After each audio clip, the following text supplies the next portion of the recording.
China station. His father, having decided that 12,000 miles between Seymour and the gaming tables of St. James was the best way of keeping the bailiffs off his estates. He also felt that the whiff of grape shot might stiffen his son's otherwise languid character. As it was, neither ploy had worked to any extent, but they had introduced him to a world where his manners were at least no hindrance, the world of naval intelligence, which I was to discover was his present occupation.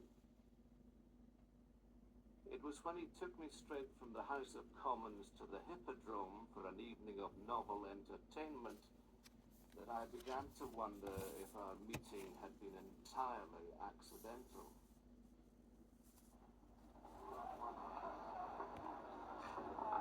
I didn't reserve a seat. Down here, behind the band, get the feel of the place. I've got it already. Hot and none too hygienic. Here's a good spot. What is this? Some sort of military tattoo? This is high drama. Two over here, please. Rest trade tonight. Never better, sir. Go bless cars and bill, I say. Away with you, my man. Here. Oh, thanks. The invasion of England by airships. A peaceful village with...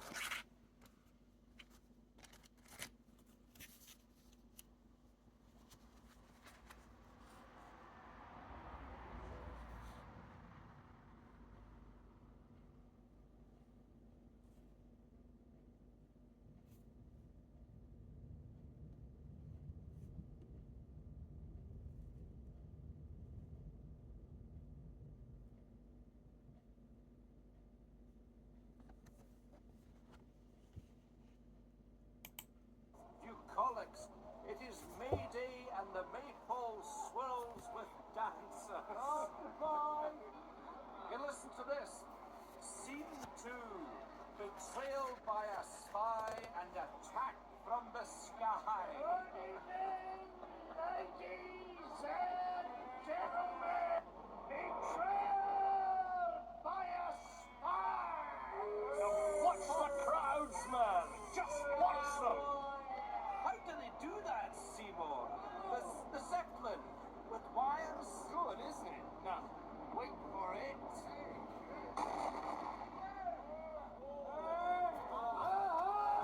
That bridge blown up. German parachutists descend from their direction.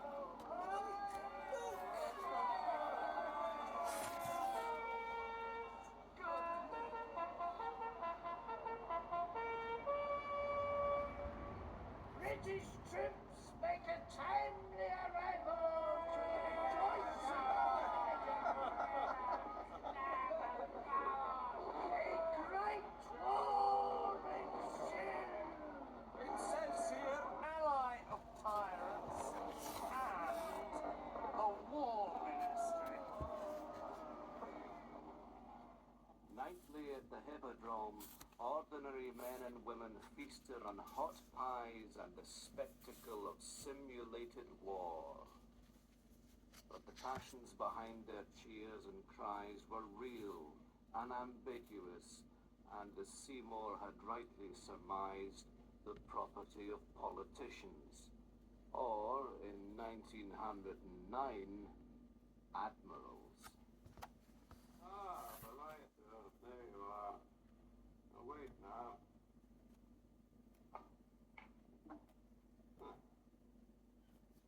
Jack, could you take over for a few frames? Steward, bring some port to the window seat. Brace yourself, Nicole.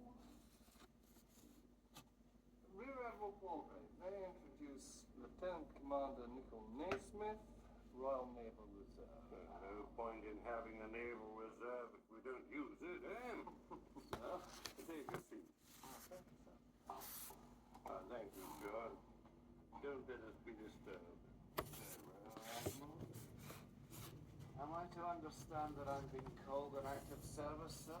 Lieutenant Blythe, missing the shoulder, that's all. Good, yeah.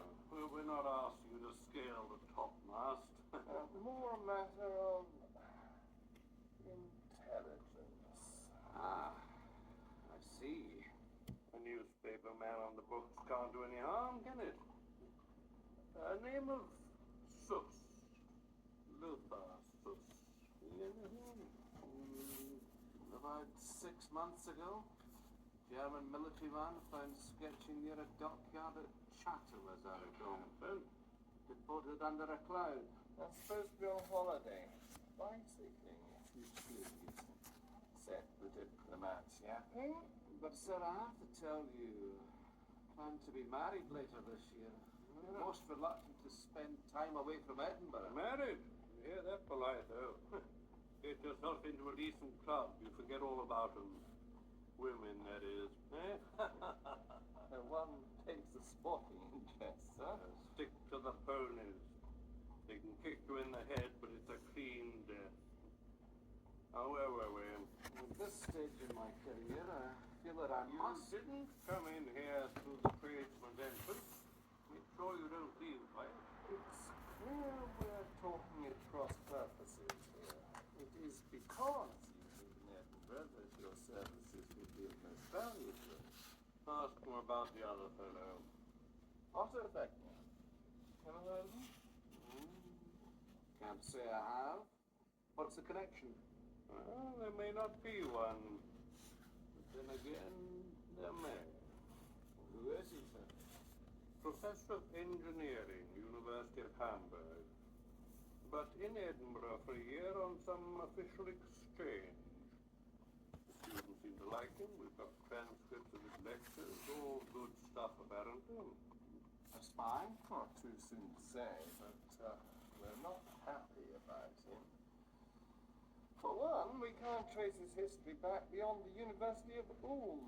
Taught there in the academic year 1898-99. And now certain irregularities have emerged connected with the dockyard at Rosyth. The port's with you, Bellatho. Sorry, sir. About a year ago, we installed a new guidance mechanism in our Whitehead torpedoes. Tricky thing, God knows how it works. We did some trials on it out of Rosyth. Now we find that the new Gottschalk device is identical. A clear copy. How did you find that out, if I may ask? We have a source at one of their shipyards. But there's a problem on our side, too. So it would seem. We think we know the culprit. Andrew Porteous, civilian engineer. Young, idealistic, you know the type. But more to the point, he's been seen in the company of This Flechner character. wrong. This Beckner character's wife. Hannah Beckner. I see you're interested, Naismith. Cigar? So it was that over a minor proportion of a bottle of best reserve, the major proportion going to the Admiral, I came to know of Hannah Flechner, and what Seymour Blythe described without conscious irony as her soigné charms. She was, so I was told, the better part of 30 years younger than her husband, who must have been around 60 years of age. This in itself would not have been unusual, were it not for the stream of anxious young men she had drawn into her husband's elevated circle. All had been foreign, military, or diplomatic. She was known to our Berlin embassy. I was as fascinated as Seymour. And she plays the piano like an angel, Nickel, by all accounts. So you see what we're asking you to do, Naismith. Just get involved. In a social sense, of course. Your position as a correspondent gives you access to many ears. I want you to make full use of them. Oh, by the way, The proprietor of your newspaper, Lucas Carnforth, has made it known to me, informally, of course, that he'd be very pleased to extend your journalistic duties in this way, and that he's instructed your editor to give you rather more freedom from account than you might normally expect. But, we in the Admiralty are ever alive to the dangers of becoming involved in political maneuvers, as opposed to naval ones. the fact of the forthcoming by-election in Portsmouth should not have escaped your attention, isn't it? Of course not.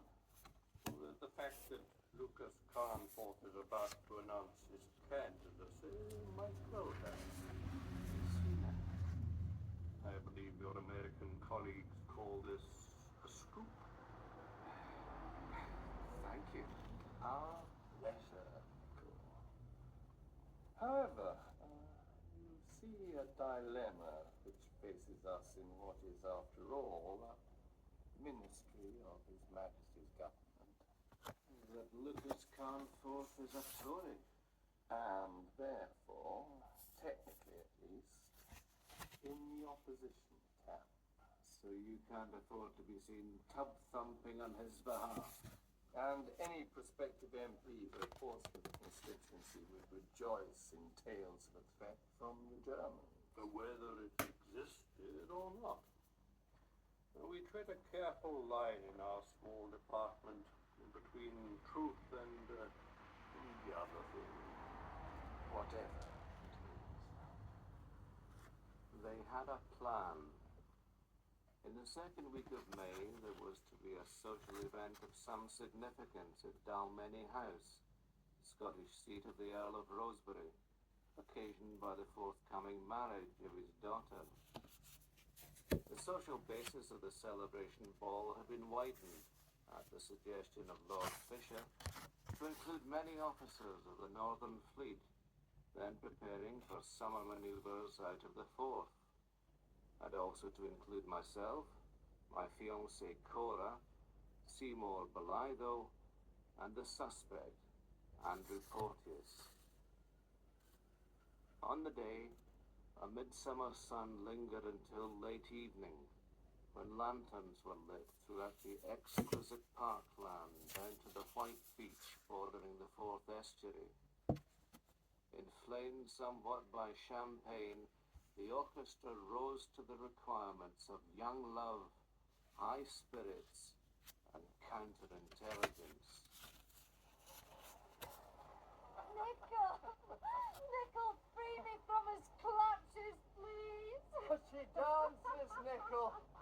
She dances like a dervish. The sighing sofas of the civil service are taking the toll. He used to be a man of action.